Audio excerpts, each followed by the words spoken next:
Welcome students, welcome to the lecture 8th on the chapter asymptotes. Title of the today's lecture is, what are you seeing on the board? It is a continued part of yesterday's lecture. So to understand today's lecture, you have to first go through the yesterday's lecture. कल हमने बात की थी कि एक nth degree curve है. Suppose it is nth degree curve और इस कर्व की सपोज n एसिम्पटोट्स है. nth डिग्री कर्व और उसकी n एसिम्पटोट्स ही हैं. तो इसकी n एसिम्पटोट्स इस कर्व को टच भी करती हैं और इंटरसेक्ट भी करती हैं. कल हमने स्पेशली इस बात पे फोकस किया था कि एक एसिम्पटोट nth डिग्री कर्व को n-2 पॉइंट्स पे इंटरसेक्ट कर सकती है. तो इसकी टोटल n एसिम्पटोट्स इसको n इंटू n-2 पॉइंट्स पे इंटरसेक्ट करेगी. तो आप देखिए यहां पर स्टार्टिंग में आपको ये n इंटू n-2 लिखा हुआ दिख रहा है. तो यहां पर आप सपोज इधर देखिए कि मैंने यहां पर ये जो डॉट्स बनाए हैं, ये मान लीजिए n इंटू n-2 पॉइंट्स. और कल हमने देखा था कि इन n इंटू n-2 पॉइंट से एक कोई दूसरा कर्व पास हो रहा है. इस दूसरे कर्व को यहां पर मैं बोल रहा हूं अनदर कर्व. अनदर वर्ड क्यों यूज कर रहे हैं? Because one curve is given. This is a given curve. This is and this is another curve. ये अनदर कर्व जो है, ये गिवन कर्व और एसिम्पटोट्स के पॉइंट ऑफ इंटरसेक्शन जो कि काउंटिंग में n इंटू n-2 है, उनसे पास होता है. तो हमें इसकी इक्वेशन फाइंड करनी है, इससे रिलेटेड क्वेश्चन करना है. तो आप यहां पर एक टेबल देख रहे होंगे. ओके, तो इस टेबल में, ये टेबल आपको इसका स्क्रीनशॉट ले लीजिए या आप इसको नोट कर लीजिए पॉज करके. ये बहुत इंपॉर्टेंट टेबल है क्योंकि इस तरह से टेबुलर फॉर्म में आपकी बुक में गिवन नहीं है. इस टेबल में मैंने क्या मतलब एक्सप्लेन करने की कोशिश की है कि अगर गिवन दो तरह के क्वेश्चंस आपको आपकी बुक्स में है. गिवन कर्व की जो डिग्री है, इट इज आइदर 3 और 4, है ना. अगर गिवन कर्व की डिग्री 3 है, जैसे मान लीजिए इस कर्व की डिग्री 3 है, तो इसकी जो 3 एसिम्पटोट्स हैं, ये इसको कितने पॉइंट्स पे काटेगी? In how many point the 3 asymptotes of a cubic curve intersect the curve. तो इसके लिए आप ये जो n की वैल्यू है, ये आप इसमें पुट करोगे. तो जब n इक्वल टू 3 मैंने यहां पुट किया, तो इसकी वैल्यू सिंपलीफाई होकर 3 आ गई. तो ये 3 क्या शो कर रहा है? Number of such points. Okay, फिर यहां पर मैंने लिखा है डिग्री ऑफ अनदर कर्व. अब मैं ये जानने में इंटरेस्टेड हूं कि ये जो अनदर कर्व है, इसकी डिग्री क्या होगी. तो आप याद कीजिए, कल मैंने आपको एक्सप्लेन किया है कि अगर गिवन कर्व की डिग्री n है, तो अगर इस कर्व की डिग्री n है, तो अनदर कर्व की डिग्री 2 से रिड्यूस हो जाती है. इसके लिए आप रीजन के लिए कल वाला आप लेक्चर देखिएगा. इसलिए जितनी डिग्री यहां है, उससे 2 माइनस करके यहां डिग्री मिलेगी. मतलब ये जो अनदर कर्व है, इसकी डिग्री 1 होगी. ये बातें हम पहले से दिमाग में रखेंगे तो हमको क्वेश्चंस करने में बहुत हेल्प मिलेगी. फिर मैंने 4th कॉलम में देखिए क्या लिखा है, नेचर ऑफ अनदर कर्व. मतलब ये जो अनदर कर्व है, इसकी प्रकृति क्या है, यानी ये क्या होगा. तो आप बताइए, अगर किसी कर्व की डिग्री 1 है, तो वो क्या होता है? That curve is nothing but a straight line. It means if a curve is of 1 degree, then it represents a straight line. Similarly, आप इधर देखिए, अगर गिवन कर्व की डिग्री 4 है, तो number of n into n-2 के लिए मैं यहां पर 4 पुट करूंगा, तो ये 8 पॉइंट्स आएंगे. यानी उस केस में ऐसे हमारे पास इन टोटल 8 पॉइंट्स होंगे. यानी एक 4 डिग्री के कर्व को इसकी 4 एसिम्पटोट्स टोटल 8 पॉइंट्स में इंटरसेक्ट करती है. और फिर ये जो 8 पॉइंट्स हैं, ये ऑफ कोर्स 4 डिग्री कर्व पे तो होंगे ही, ये एक अनदर कर्व को भी लाई करेंगे, उस अनदर कर्व की डिग्री होगी 2। As I have just told you, यहां डिग्री फाइंड करने के लिए आपको यहां पर 2 माइनस करना पड़ेगा। अब फिर आप देखिए नेचर, तो अगर कोई कर्व सेकंड डिग्री का है तो उसकी nature according to coordinate geometry क्या होती है? It represents a conic, conic और we can say conic section. और इसको फिर फर्दर मैंने लिखा है कि अगर ये कोनिक है तो it can be of 4 types. It can be either circle और पैराबोला और एलिप्स और हाइपरबोला। वो मैं यहां लिखना थोड़ा सा रह गया, तो आप इसको लिख लीजिएगा। तो ये टेबल आपको अच्छी तरह से दिमाग में याद रखिए। अब हमको करना क्या है, ठीक है? क्या ये टेबल हमसे एग्जाम में पूछ जाएगी?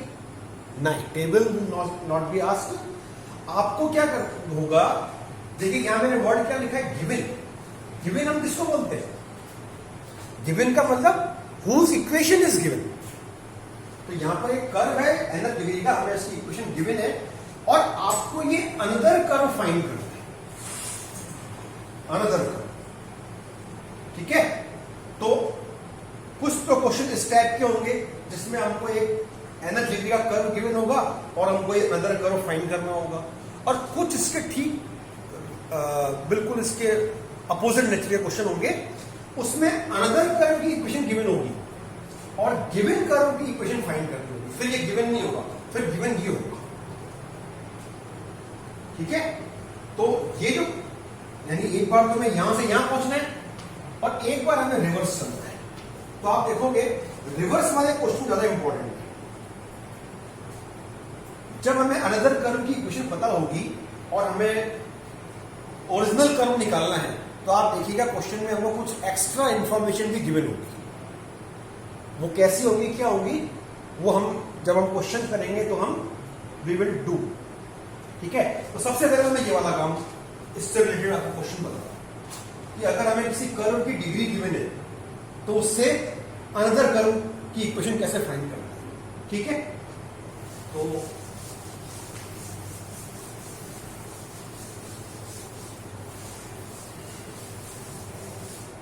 let us do an example of your book. It is example number 3 in my book. तो देखिए इसकी लैंग्वेज में लिख देता हूं, चलिए, क्योंकि लैंग्वेज एक बार इसको समझना बहुत जरूरी है। Show that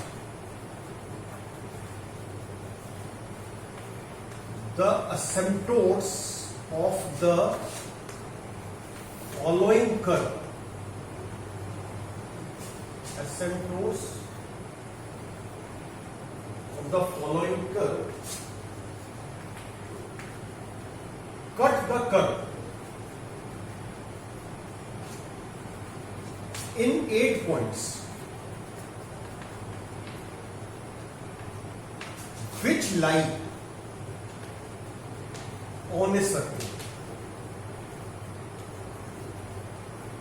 अब देखिए, आप इस क्वेश्चन को अगर आपने कंसेप्चुअली नहीं समझा तो ठीक है, अब इस क्वेश्चन को जहां तक करने की बात है अपन कर तो लेंगे, लेकिन वो एक मैकेनिकल काम हो जाएगा कि हमने आंसर निकाल दिया, लेकिन हमको कंसेप्ट समझ में नहीं आया, क्योंकि इस क्वेश्चन की लैंग्वेज इतनी आसान नहीं है समझने में।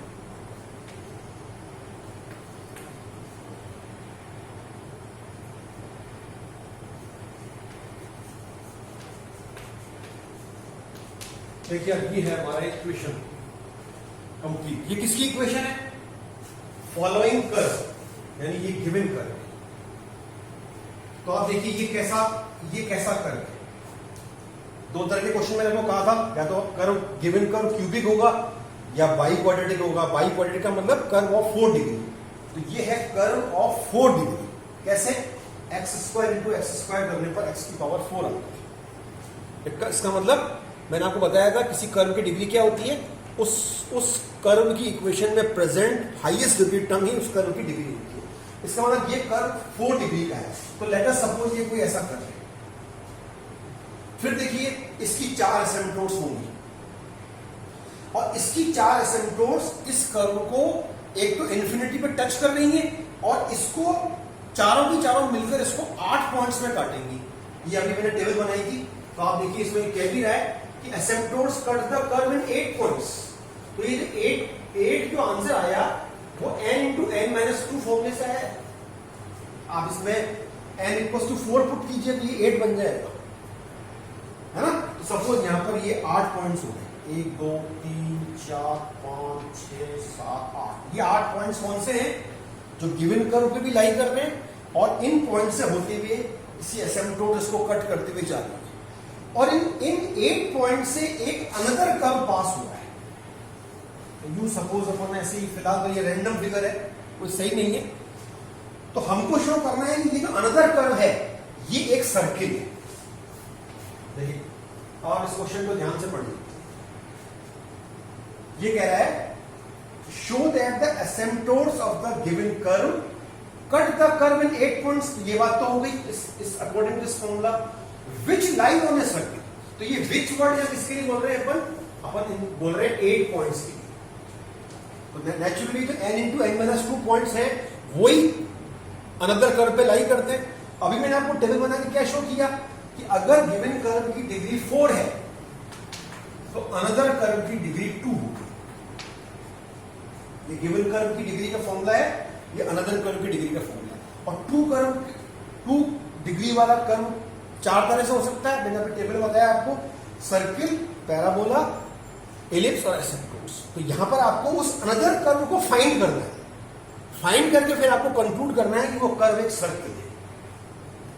ठीक है, तो अब आप देखिए सबसे पहला काम आपको क्या करना पड़ेगा इसमें आपको। और अनदर कर्व की इक्वेशन कैसे फाइंड करते हैं ये मैं आपको द डे बिफोर वाले लेक्चर में आप देखिए, यानी कल से एक दिन पहले वाला। मैं यहां शॉर्ट में लिख रहा हूं, अनदर कर्व की इक्वेशन फाइंड होगी गिवन कर्व में से कंबाइंड इक्वेशन ऑफ एसिम्प्टोट को माइनस करने से। कंबाइंड इक्वेशन ऑफ एसिम्प्टोट को जब हम माइनस कर देंगे तो अनदर कर्व निकलेगा। ये शॉर्ट में मैंने लिख दिया फॉर्मूला। तो कुल मिला के गिवन कर्व तो पता है, हमको क्या फाइंड करनी है, एसिम्प्टोट्स चारों की चारों। क्योंकि जब चारों एसिम्प्टोट्स फाइंड होंगी तो ही कंबाइंड इक्वेशन निकलेगी। तो ये वाला जो काम है एसिम्प्टोट फाइंड करने का, ये आप कैसे करेंगे तो मैं आपको एग्जाम में एक ट्रिक बताता हूं। सबसे पहले आप अटेम्प्ट कीजिए इंस्पेक्शन मेथड। हो सकता है क्वेश्चन इंस्पेक्शन से ही हो जाए, then there will be no need to do any calculation, simplification.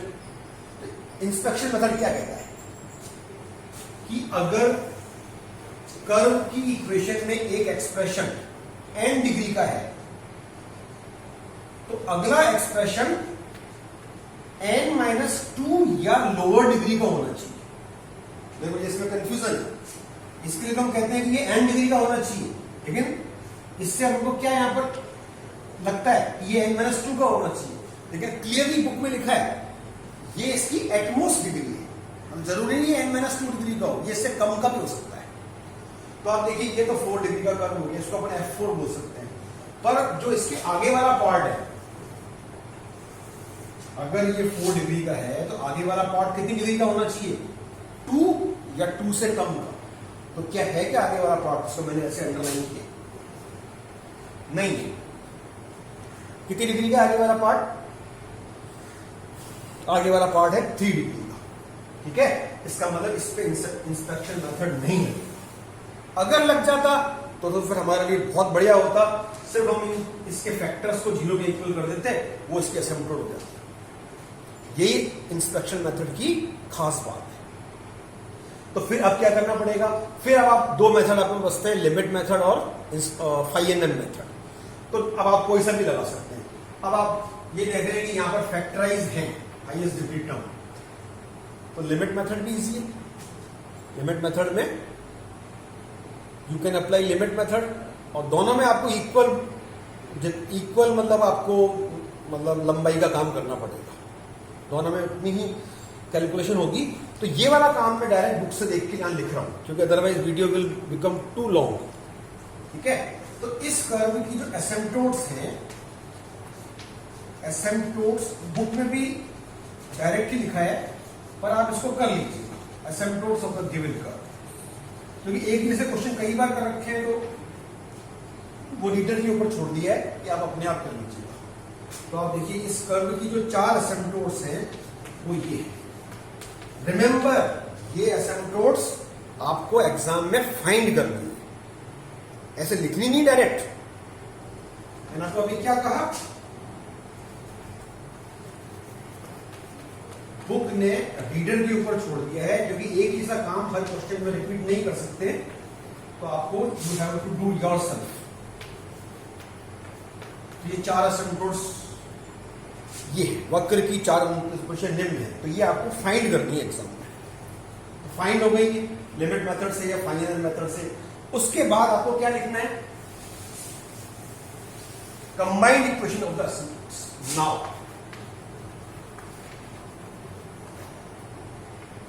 Combined संयुक्त समीकरण, कंबाइंड इक्वेशन को क्या बोलते हैं, संयुक्त समीकरण Hindi. Combined equation of the 4 एसिम्पटोट्स। इसके लिए क्या करते हैं बताइए, कंबाइंड के लिए पहले चारों या जितनी भी हैं उन सबके अंदर आपको राइट हैंड में 0 लाना है। कई बार ऐसे हो सकता है, यहां पर आप देखिए ये 1 इधर लिखा होता, तो आपको 1 को लेफ्ट साइड लाकर यहां 0 बनाना है, तो ये तो ऑलरेडी किया हुआ है यहां पर। तो आपको कुछ नहीं करना, इन चारों को ऐसे लिखकर x minus 2y plus 1 x minus 3y multiply करना है, मतलब इन चारों की लेफ्ट हैंड साइड, ठीक है। और फिर इसी को 0 भी करना है।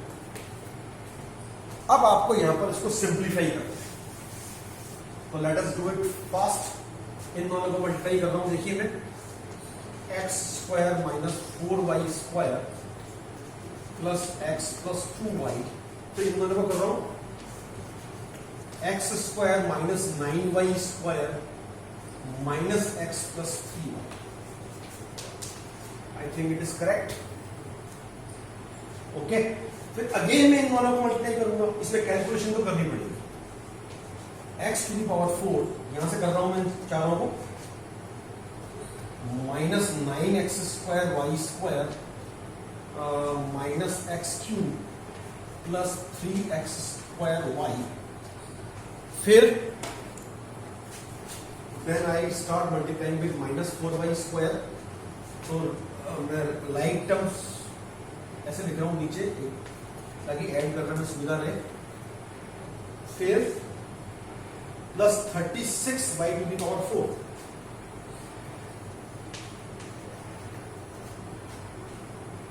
then minus minus plus 4xy square, 4xy square, then minus 12y cube, minus 12y, यहां लिख देता हूं, फिर वहां जगह कम पड़ेगी। अगेन x से करते हैं, तो it is x into x square x cube, फिर x into minus 9y square, that is minus 9xy square. फिर यहां से minus x square minus x square minus x square, then plus 3xy, 3xy भी नहीं आया तो plus 3xy। फिर आप लास्ट में इधर आइए 2y से 2x square y, 2x square y minus 18y cube, minus 18y cube. फिर माइनस 2xy,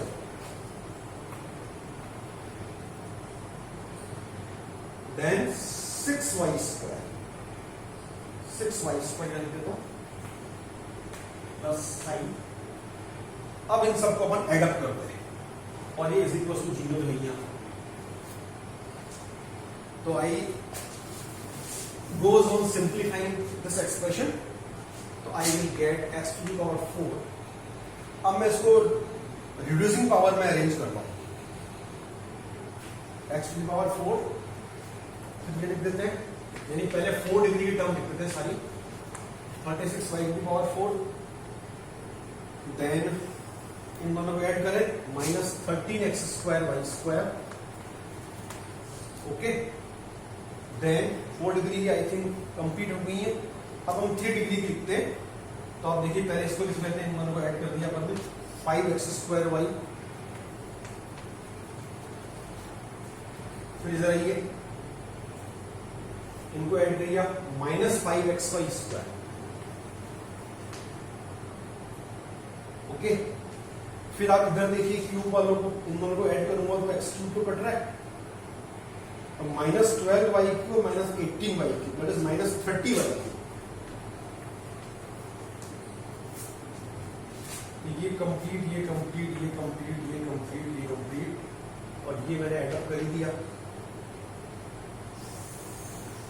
5 - xy² आ गया, ओके, ये भी आ गया, दोनों आ गए, और फिर ये आप इन दोनों को लिख लीजिए, इन दोनों को ऐड किया मैंने +xy, तो इन दोनों को लिखा मैंने -x² +6y², तो अब यहाँ तो मिस्टेक होगी तो पता पड़ जाएगी, तो ये मैंने कर दिया है, देखिए, तो ये it is called combined equation of the एसिम्पटोट्स।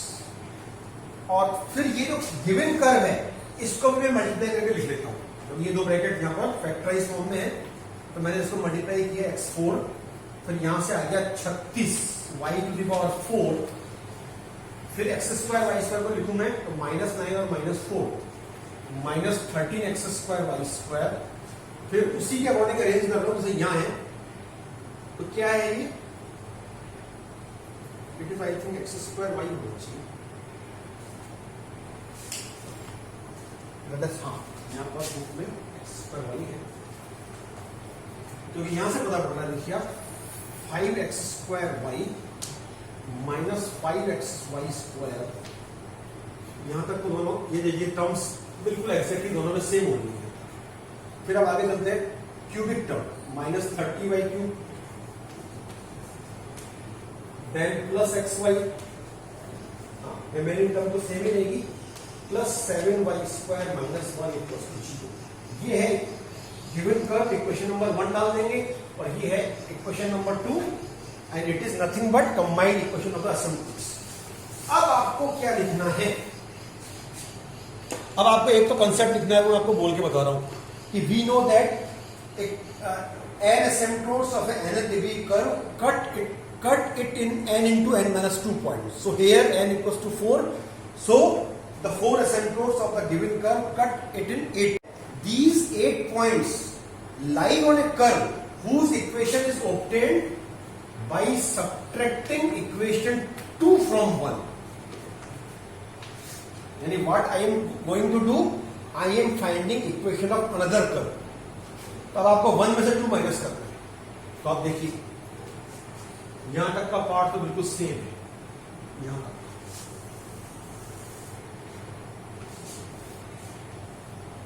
तो इसको करने से ये कैंसिलेशन हो जाएगा, यानी जब इनको 1 में से 2 को मैं घटाऊंगा तो these term will cancel each other, तो क्या बचेगा 7y² -1, और वहां पर क्या आएगा +x²,